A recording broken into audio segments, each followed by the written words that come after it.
I never used to stay after class. I wasn't the type who asked questions or needed extra help.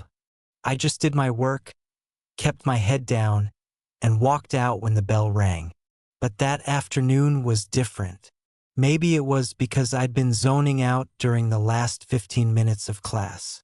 Or maybe because the way she looked at me when she handed back my paper, it wasn't how teachers usually looked at students. There was something else in her eyes, like she was trying to say something she couldn't. Her name was Ms. Carter. She taught English. Mid-40s, brunette, sharp cheekbones, smart eyes behind thin glasses. She wasn't loud, didn't try to be everyone's friend like some teachers did. But when she spoke, the room got quiet. People listened to her. I did too, even when I didn't care about what she was teaching. The final bell rang, and students spilled into the hallway like always. I was slowly packing up, stuffing my notebook in my bag, pretending to be slower than I was. She erased the board without looking back. Her heels tapped softly against the linoleum as she walked to her desk, then paused. "You're quiet today," she said. Her voice wasn't loud, more like a private observation. I shrugged. "Just tired." She nodded, her back still to me. "You did well on your essay. Much better than your earlier work." "Thanks." She turned then, leaning one hip against her desk, arms loosely folded. "I knew there was more to you than what you show." That comment stayed in the air between us longer than it should have. I looked at her, waiting for her to follow it up with a typical teacher-like comment, something about potential or encouragement. But she didn't. She just looked at me, and I didn't look away. The classroom was empty now except for the two of us. I should have left. I should have said thanks again, smiled politely, and walked out. But I didn't. I stood there, holding my bag, trying to find something else to say. "Is that a good thing?" I asked. Her smile was faint. "Depends." The hallway was starting to quiet down. Lockers slammed shut, voices faded. Soon it would be empty. I finally stepped toward the door, and that's when I heard it, the soft, distinct click of the lock. I froze for a second, my hand still near the doorframe. I turned around slowly. She was standing there, by the door, one hand still near the lock. Not smiling, not serious, just watching. "I didn't mean to startle you," she said. I forced a half laugh. "No, it's fine. I just wasn't expecting." She stepped past me, walking slowly back toward the front of the classroom, and I turned to follow her out of instinct. "I lock the door when I need quiet," she said, glancing toward the windows. "You'd be surprised how many people barge in just because they forget something." She wasn't wrong. It happened all the time. But the way she said it, like it was her way of saying, "Don't worry, I meant to do this, right?" I muttered, unsure where to look. She sat at the edge of her desk again, crossing her legs, adjusting the sleeve of her blouse. "You're not in a rush, are you?" I shook my head. "No. I mean, not really." Silence again. The fluorescent lights hummed. A clock ticked on the wall. My heart thudded a little louder than it should have. "I wanted to ask you something," she said at last, and now her voice was quieter, almost uncertain. "When you write, like in your last essay, who do you picture reading it?" I blinked. I don't know. You, I guess, since you're the one grading it." She tilted her head slightly, lips pressing into a thoughtful line. "It didn't feel like that. Felt like you were writing to someone else. Someone you actually wanted to hear you." I didn't know how to answer that, because she wasn't wrong. Sometimes when I wrote, especially recently, I pictured a face. I didn't always know who it was, but it wasn't about grades or rules. It was about being understood. Maybe, I said, my voice soft. Maybe, she echoed. It was very honest. I liked it. That word, liked, landed somewhere strange, like a stone tossed into still water. I could feel the tension building, not the bad kind. The kind that makes your skin extra sensitive. Your thoughts run too fast. I glanced at the clock. Just once. She noticed. You can leave if you want, she said. But something tells me you're not in a hurry. I swallowed. My mouth was dry.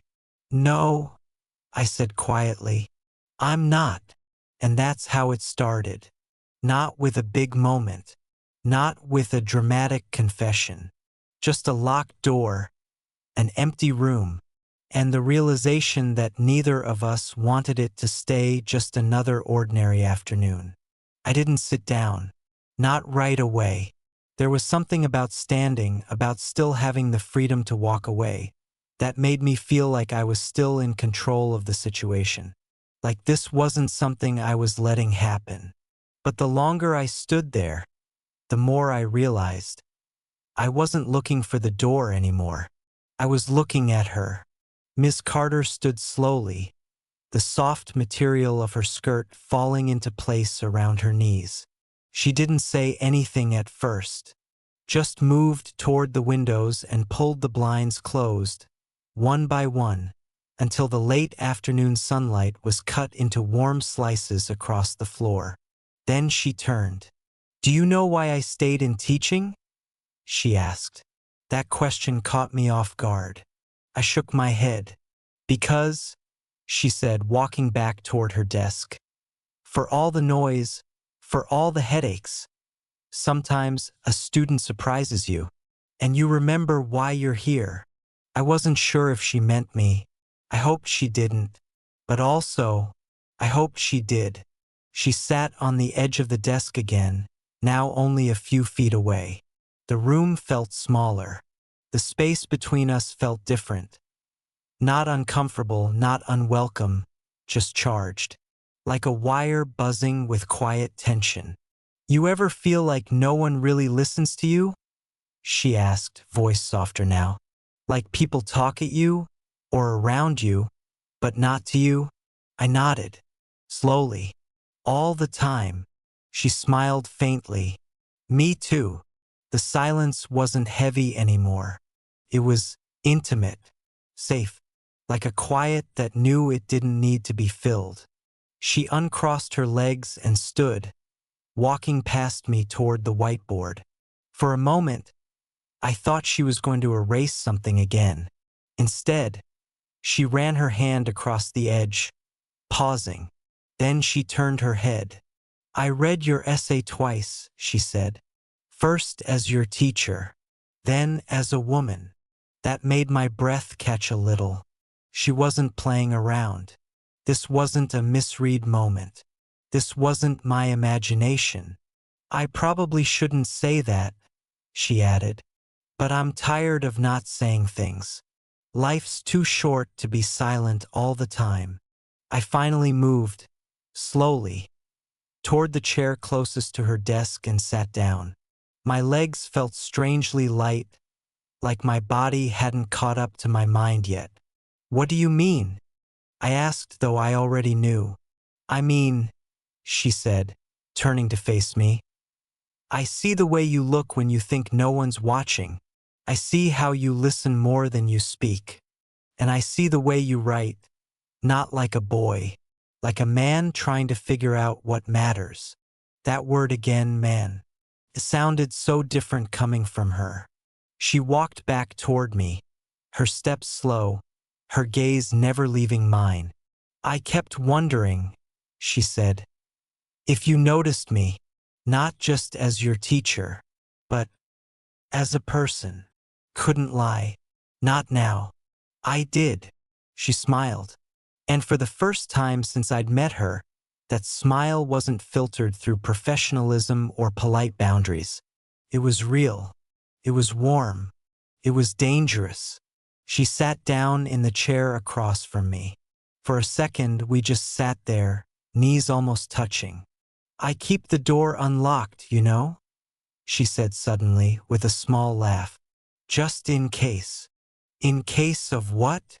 "In case you ever stayed behind." I felt the heat rise to my cheeks. I didn't know what to say, and I think she saw that. "You don't have to say anything," she whispered. "Not now. Maybe not ever.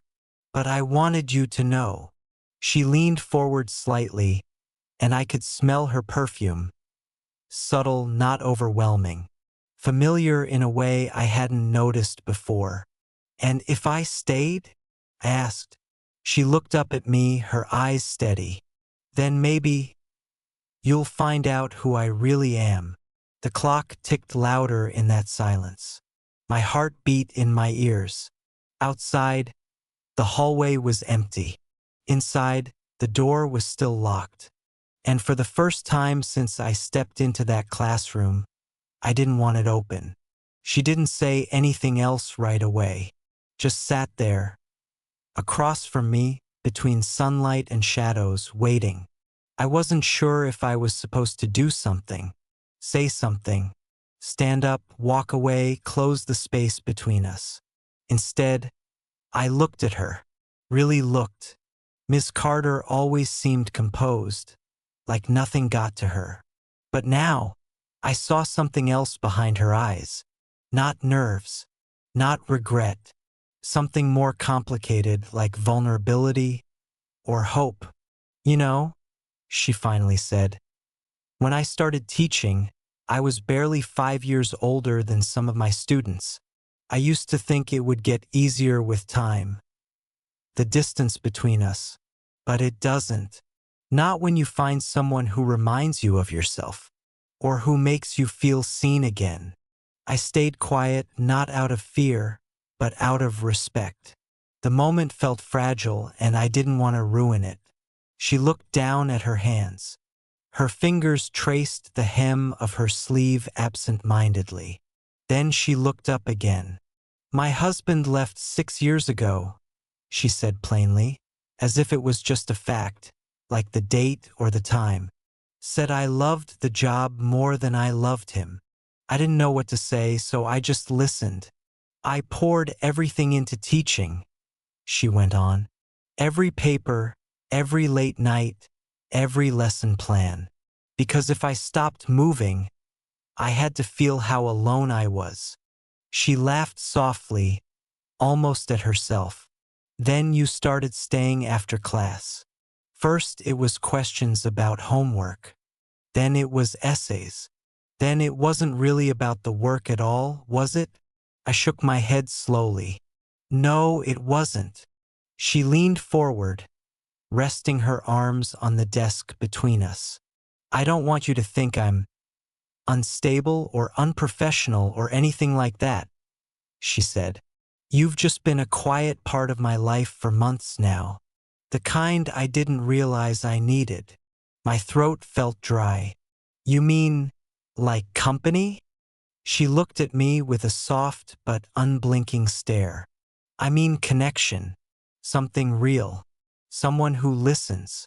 Someone I don't have to pretend around." She paused, then asked, almost carefully, "Have you ever felt that way?" I nodded. "I feel it right now." Her expression shifted just slightly, but it was enough. Something inside her relaxed, like she'd been holding her breath for days and finally let it out. "I shouldn't have locked the door," she said quietly. "But part of me wanted to see what would happen if I stopped doing everything the right way." I reached across the table. My hand moved without thinking. I placed it gently on top of hers. She didn't pull away. Her hand turned, her fingers curling slowly between mine. We sat like that for a while. No words, no movement, just a stillness filled with meaning. Then she stood up. Without letting go, she walked around the desk until she was next to me. I stood too. It wasn't some grand cinematic moment. No music, no drama, just the space between us dissolving. She was close, close enough for me to see the faint lines at the corners of her eyes, the soft rise and fall of her breath. "You don't have to do anything," she whispered. "I know." Her eyes searched mine. "But if you stay, stay because you want to, not because I asked you to." "I want to." The words were out before I could second-guess them. She leaned her forehead gently against mine. For a moment the whole world went quiet. No buzzing lights, no ticking clock, no hallway noise, just her and me. Then softly, almost as a breath, she said, "I haven't let anyone in for a long time." I closed my eyes. "You just did." And in that moment, in that classroom where everything began with homework and ended with heartbeats, I knew I'd remember this forever. Not because it was wild, not because it was reckless, but because it was real. And sometimes that's the rarest thing of all. The bell never rang. At least it didn't matter if it did. We weren't keeping track of time anymore. Miss Carter stepped back, slowly letting go of my hand. There was no awkwardness, only quiet understanding between us now. The kind of silence that doesn't ask for explanation. She walked to the window and pulled the blinds slightly open. The sky had shifted. That soft lavender tint of early evening was spreading across the horizon. "You should go before the janitor starts doing his rounds," she said with a small smile. I hesitated, not because I was afraid, but because I didn't want this to fade into just a memory. I wanted to know what it meant, if it meant anything beyond these walls. "I don't want this to be just a moment," I said honestly. She turned around, arms crossed but not defensive, thoughtful. "It isn't, but it also can't be everything. Not right now." I knew what she meant. She wasn't shutting me out.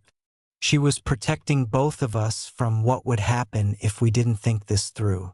The world outside that door had rules, expectations. But here we'd stepped into something different. Honest, fragile, beautiful. "I don't know what happens next," I admitted. She walked toward me again, slower this time. "You graduate, you grow, and maybe one day you knock on a door and I answer, without a desk between us." Her words sat heavy, not in a bad way, like the weight of possibility, like a future not promised, but not impossible either. "Until then," I asked. "Until then," she said gently, "you'll remember this. I will too." She walked to the door and unlocked it. The click echoed across the empty classroom, louder than I expected. I stepped into the hallway. The floors gleamed under the artificial lights. Rows of lockers, silent and closed, lined the walls. I looked back. She was still standing in the doorway, hand on the knob, watching me with that same expression. Part smile, part goodbye. "Hey," I said. "Yeah, thank you." She nodded slowly. "You're welcome." Then she closed the door. Not with finality, just for now. Weeks passed, then months. I graduated. Life moved forward like it always does. But some moments don't fade. They don't get buried under years or distance. They stay clear, quiet, like a photograph in your mind. Years later, I stood at another door. Not a classroom this time. A small house. Warm light spilling from the windows. The kind of place that felt lived in, not staged. Real. I knocked, and when the door opened, she didn't look surprised. She just smiled and said, "Took you long enough." And I finally stepped in.